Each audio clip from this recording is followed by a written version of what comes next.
Special cutting techniques as notching. ఈ మాడ్యూల్కి స్వాగతం. Hair cutting techniques practice procedure గురించి తెలుసుకున్నాం. Notching, texturing, point cutting, slithering, slicing. Hair cut చేసేటప్పుడు ఏమేం పాటించాలి, ఏమేం పాటించకూడదు అనే వాటి గురించి చూద్దాం. Hair cutting procedure. ఒకళ్ళ జుట్టు ఎలా ఉండాలి, ఏ షేప్లో ఉండాలని మనం ఎలాగైనా మార్చుకోవచ్చు. కానీ దానికంటూ కొన్ని ప్రొసీజర్స్ ఉన్నాయి. Hair cutting technique. మన జుట్టుకి ఒక మంచి మూమెంట్ ఉండాలంటే అందుకు టూల్స్ ఎంతో అవసరం. అయితే వాటిని కరెక్ట్గా ఉపయోగించాలి.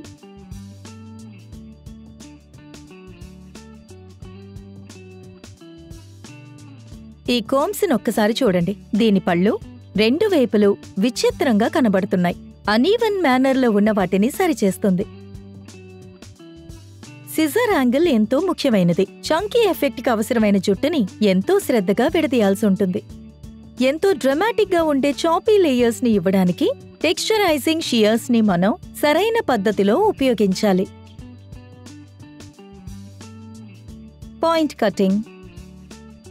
పాయింట్ కటింగ్ విషయానికొస్తే అదొక పాపులర్ టెక్నిక్. దీని ద్వారా మీరు ఎన్నో క్రియేటివ్ హెయిర్ స్టైల్స్ ని సృష్టించొచ్చు. సాఫ్ట్ గా, న్యాచురల్ గా, ఎడ్జీగా, మోడర్న్ గా మీ జుట్టుకి మంచి మూవ్మెంట్ ని, టెక్స్చర్ ని అందిస్తుంది. ఎంతో లైవ్లీగా, డైనమిక్ గా కనబడుతుంది. ఎంతో బల్కీగా, బరువుగా ఉండే జుట్టుని రిమూవ్ చేయొచ్చు. ముఖ్యంగా మీకు కర్లీ అండ్ థిక్ హెయిర్ ఉంటే. ఇదొక సాఫ్ట్ లేయర్ ని మీకిచ్చి చక్కగా బ్లెండ్ అవుతుంది. స్టెప్ బై స్టెప్ గా హార్ష్ లైన్స్ ని తొలగిస్తుంది. మీ కర్ల్ ప్యాటర్న్ ని న్యాచురల్ గా ఎన్హాన్స్ చేస్తుంది. ఎక్కువ జుట్టు ఉన్నట్టు బౌన్సీ ఎఫెక్ట్ ని కూడా ఇస్తుంది. నాచింగ్.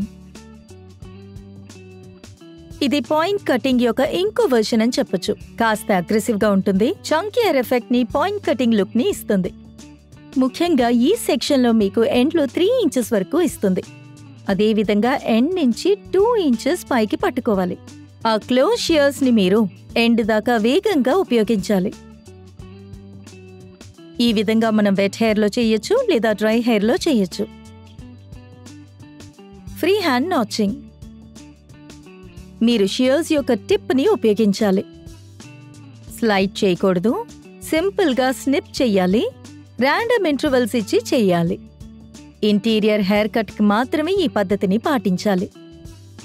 కర్లీ హెయిర్ లో ఇది బాగా పనిచేస్తుంది. కర్ల్స్ ని బాగా పెంచి డెన్సిటీని తగ్గిస్తుంది.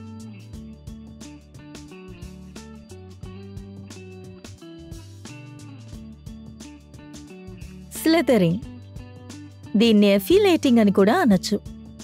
హెయిర్ లెంగ్త్ ని గ్రాడ్యువల్ గా థిన్ చేయడానికి షియర్స్ ని ఉపయోగిస్తారు. Sliding movement. వాల్యూమ్స్ ని తగ్గించి మూవ్మెంట్స్ ని క్రియేట్ చేస్తుంది.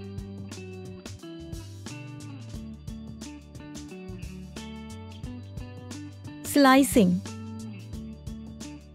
బల్క్ గా ఉన్న వాటిని తొలగించి మూవ్మెంట్స్ ని యాడ్ చేస్తుంది. ఇది సర్ఫేస్ లో పెర్ఫార్మ్ చేస్తుంది, లేదా సబ్ సెక్షన్ లో ఉంటుంది. ఇది డ్రై హెయిర్ లోనే చెయ్యాలి. స్లైసింగ్ కి ఇది ఎంతో ముఖ్యం. స్టైలింగ్ విషయానికొస్తే ఇది మారుతుంది. అప్పుడు డ్రై హెయిర్లో, వెట్ హెయిర్లో కూడా చేయొచ్చు. క్రేవింగ్.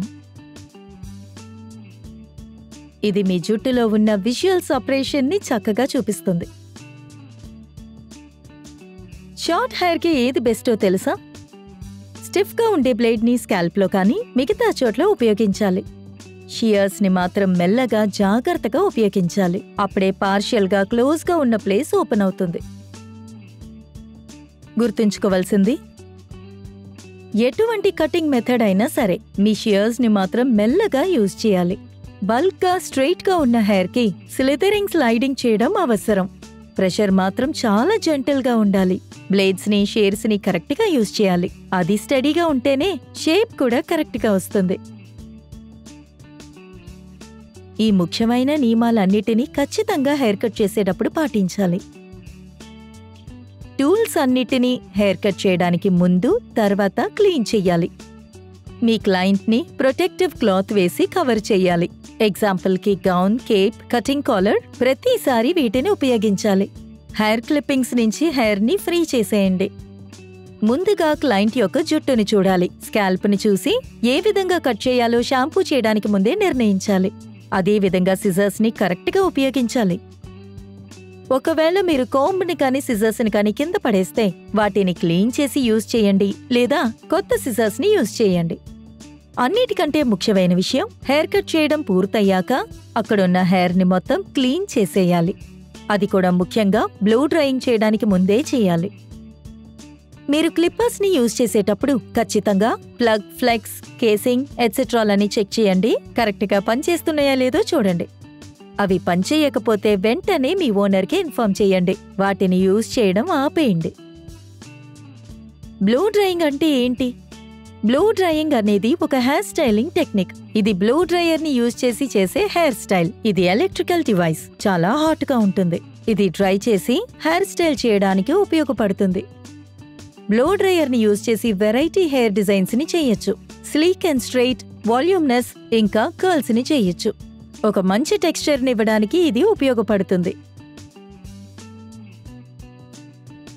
బ్లో డ్రైయర్ని ఒకే చోట మనం అస్సలు యూజ్ చేయకూడదు. స్కాల్ప్ నుంచి మొదలుపెట్టి ఎండ్ దాకా కరెక్ట్గా తీసుకువెళ్ళాలి. కానీ దీన్ని స్కాల్ప్లో ఉపయోగించేటప్పుడు జాగ్రత్తగా ఉండాలి, ఎందుకంటే స్కాల్ప్ బర్న్ అయ్యే అవకాశం ఉంది. కరెక్ట్ పొజిషన్ ఏంటంటే 6 ఇంచెస్ దూరంగా పెట్టడం మంచిది. అప్పుడే జుట్టు కూడా బర్న్ అవ్వదు, స్కిన్కి ఎటువంటి సమస్య రాదు. క్లోజర్ రేంజ్లో జాగ్రత్తగా ఉపయోగించాలి. బ్లో డ్రైయింగ్ చేసేటప్పుడు పాటించవలసిన ఇంకొక నియమం, జుట్టుకి కింద వైపు చేస్తున్నప్పుడు ఎటువంటి సమస్య ఏర్పడదు, కానీ పైవైపు చేసేటప్పుడు డ్యామేజ్ అయ్యే అవకాశాలు చాలా ఉన్నాయి. బ్లో డ్రైయర్ని ఒకే చోట ఎక్కువసేపు ఉపయోగించకూడదు. హీట్ వల్ల హెయిర్ డ్యామేజ్ అయ్యే అవకాశం ఉంది. బ్లో డ్రైయర్ని తరచూ కదుపుతూనే ఉండాలి. ఏదేవైనా వేవ్ చేయకండి, జర్క్ చేయకండి. మీరు ఏ చోట బ్రష్ చేస్తారో ఆ చోటే అవసరమైనంత యూజ్ చేయండి. ఈ సెషన్లో మనం ఎన్నో రకాల హెయిర్ టెక్నిక్స్ గురించి మాట్లాడుకున్నాం. బ్లో డ్రైయింగ్ ఫండమెంటల్స్, అవసరమైన సేఫ్టీ ప్రికాషన్స్ ఖచ్చితంగా మీలో ఇంట్రెస్ట్ని పెంచుతాయి. మరిన్ని ప్రాక్టికల్ డెమో వీడియోస్ని చూసి నేర్చుకోండి. Thank you.